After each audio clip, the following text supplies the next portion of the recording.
Moi, j'ai ce qu'il te faut.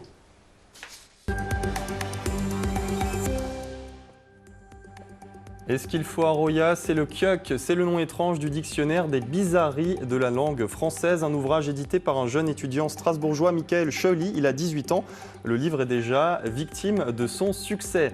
Après la tempête Aurore, place au beau temps ce week-end. Vous le voyez, plus de précisions en fin d'émission avec Roya Moradpour qui nous présentera également, comme chaque vendredi, ses idées de sortie pour le week-end, dont, vous le voyez, une exposition sur les dinosaures.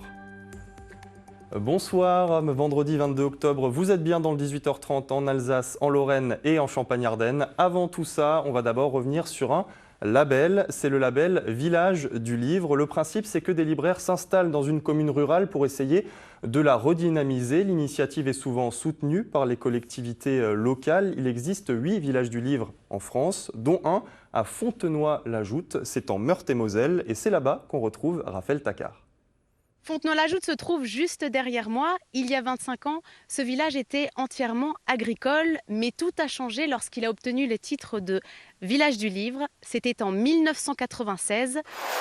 Très officiellement aujourd'hui, Fontenoy-la-Joute est baptisé village du livre, le 3e en France. Même ce matin, la foule était dense, grands et petits, intéressés par les bouquins ou BD.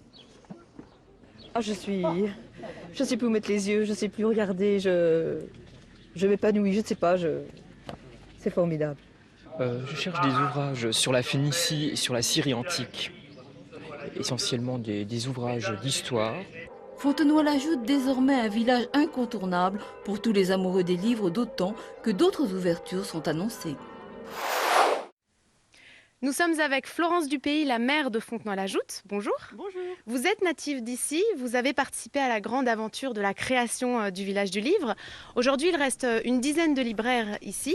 Il y en avait combien en 1996 et c'était comment l'ambiance du village ? Il y avait à l'époque 18 bouquinistes qui étaient sur le village, qui sont venus pour la création du village du livre. Et c'était aussi un bel ensemble avec l'association locale, les municipalités qui ont tous donné un coup de main, les bénévoles également. Et on a pu créer ce beau village du livre. Alors qu'est-ce que ce titre a apporté au village ? Ça a apporté déjà une redimension au village, en sens que le cœur a été vraiment remis en avant, les maisons ont été réhabilitées et avec cette association des Amis du Livre qui met en plus de l'animation toute l'année sur ce village, avec notamment le beau concours d'écriture qu'on a au niveau national et toutes les activités, toutes les animations, surtout culturelles, qu'il y a tout au long de l'année. On vit aujourd'hui à l'ère du numérique. Comment vous voyez l'avenir pour le livre ?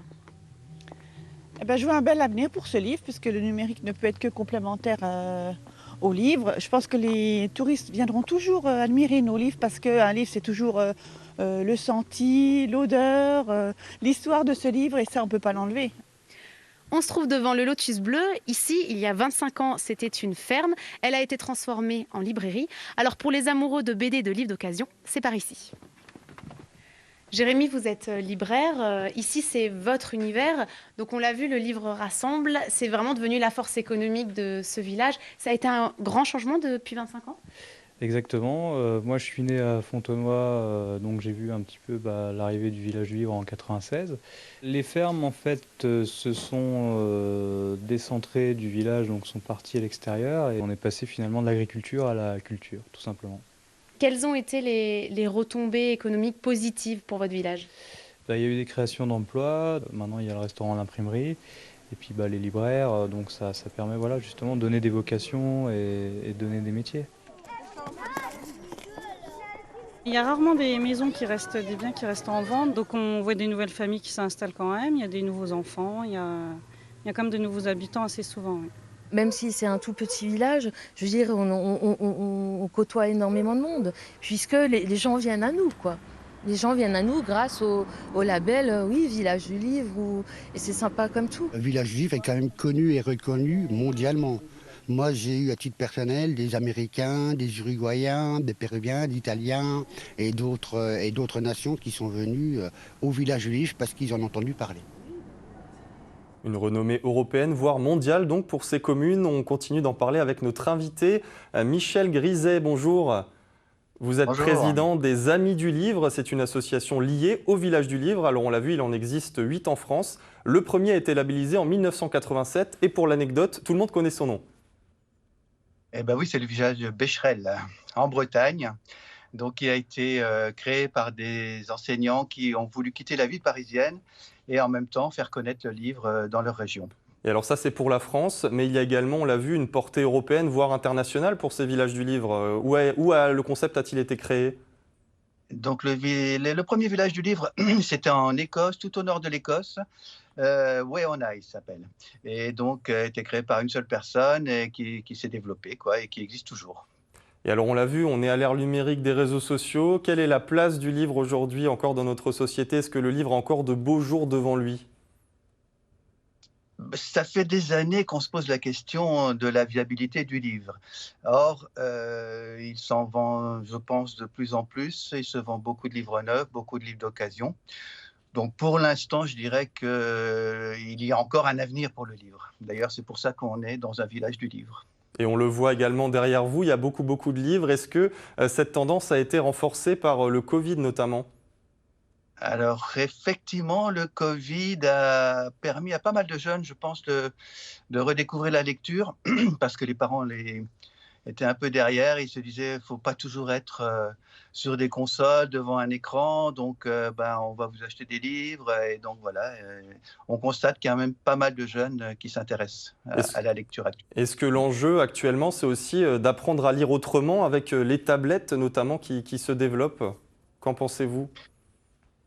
La tablette, je dirais que ça peut être utile dans certains cas. Pour moi, qui est un vieux puriste du livre, c'est pas vraiment l'avenir de la lecture. Maintenant, le monde évolue, le monde est moderne. Certainement qu'il y aura plus de monde qui lira sur des tablettes, c'est possible.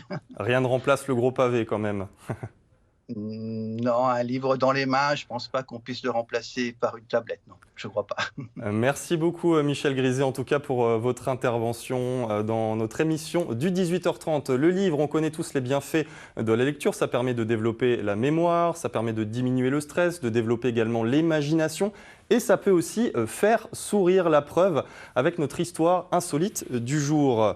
Vous l'avez vu tout à l'heure, le KIOC, c'est un dictionnaire des bizarreries de la langue française. Ça a été édité par un jeune étudiant strasbourgeois. Il s'appelle Michael Chauly, il a 18 ans. Et on va tout de suite prendre quelques exemples pour que vous puissiez vous imaginer la chose. Alors si je vous dis le A, qu'est-ce que ça veut dire? Le double A, eh bien c'est une coulée de lave à Hawaï. On ne s'y attendait pas forcément. Autre exemple avec le monte en l'air. Vous saurez désormais que ça veut dire cambrioleur. Et un petit dernier pour la route, le KIOC, c'est le nom du livre, mais c'est le diminutif aussi pour Kiock Mudding et ça veut dire déchets des populations préhistoriques. Ça en fait des mots bizarres. Comment est-ce que Michael en est arrivé là? Réponse de l'intéressé.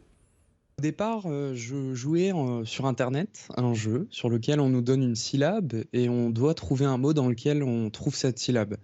Et en jouant avec les autres joueurs, je me suis dit, bah tiens, il y a des mots qui sont assez étranges, il y a des gens qui placent des mots, je ne les connais pas. Et c'est le premier mot que j'ai noté, c'est Kjökenmudding, et donc celui qui a donné le nom à ce dictionnaire. Je les ai notés, je me suis dit, bon, bah, je vais en faire une liste. Peut-être qu'un jour, ça me sera utile, et puis au moins, je peux essayer de les réutiliser.